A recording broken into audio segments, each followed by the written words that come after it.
Bienvenidos, somos el grupo de Quinto C y hoy vamos a entrevistar a Piero Segali. La primera pregunta es, ¿crees que la violencia como herramienta política en la literatura afecta a la sociedad? ¿Cómo? En mi opinión, tiene una conexión directa con la sociedad y voy a explicar el por qué. La literatura es una de las herramientas más grandes que posee la sociedad peruana. En el Perú hay una gran cantidad de lectores y si un escritor quiere expresar su propia ideología política en un libro y una persona lo llega a leer, lo está influenciando totalmente con tu ideología, por lo que se convierte en una herramienta automáticamente. Ok, la siguiente pregunta sería, ¿consideras que la literatura peruana es suficiente para concientizar a la sociedad sobre lo que fue el terrorismo? ¿Y por qué o de qué manera? En mi opinión, sí, es suficiente si quieres concientizar a la población en cómo fue el terrorismo en nuestro país, porque hay una gran cantidad de libros, porque la mayoría de escritores que los producen han vivido y han tenido la experiencia del terrorismo cerca de ellos, por lo que la narrativa de lo que pasó es totalmente real, incluso es explícita y puedes como ayudar a los lectores a entender mejor lo que pasó, por lo que en mi opinión es suficiente para poder concientizar sobre el terrorismo y la violencia en nuestro país. ¿Y tú crees que la violencia política debe ser un tema conocido por toda la sociedad peruana? ¿Por qué?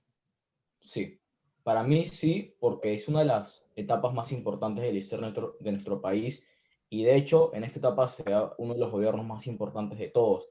Es importante que todos los ciudadanos de nuestro país estudien esta etapa para poder culturizarse sobre lo que pasó.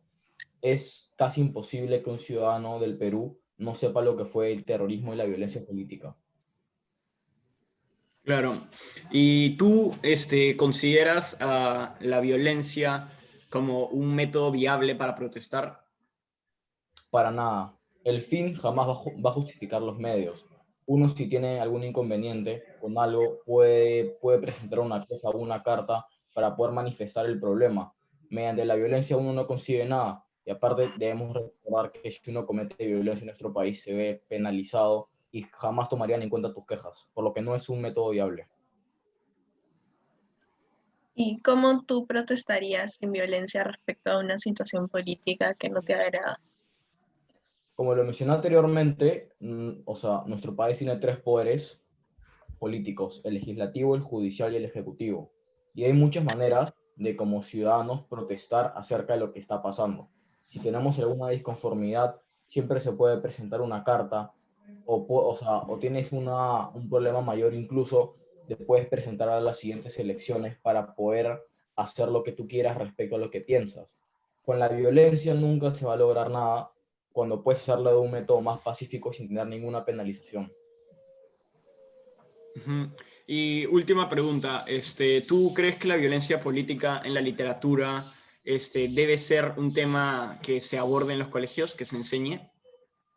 Sí, como mencioné anteriormente, la violencia es una etapa muy importante. Murió muchísima gente en nuestro país y más allá de la cantidad de gente que murió, representa cómo un grupo determinado protestó contra lo que estaba pasando en el Perú y todas las desigualdades que vivíamos. Ha sido definitivamente el periodo más importante de nuestra historia. Y asimismo, como mencioné, también es importante estudiar qué hizo el gobierno de Fujimori para qué medidas tomó para poder parar esto, para poder parar el terrorismo en nuestro país. Por lo que yo creo que es incluso fundamental, imprescindible que se toquen estos temas en la educación en nuestro país. Bueno, muchas Bueno, gracias No, muchas por gracias, dejarnos Piero. entrevistar. gracias a ustedes. Suerte.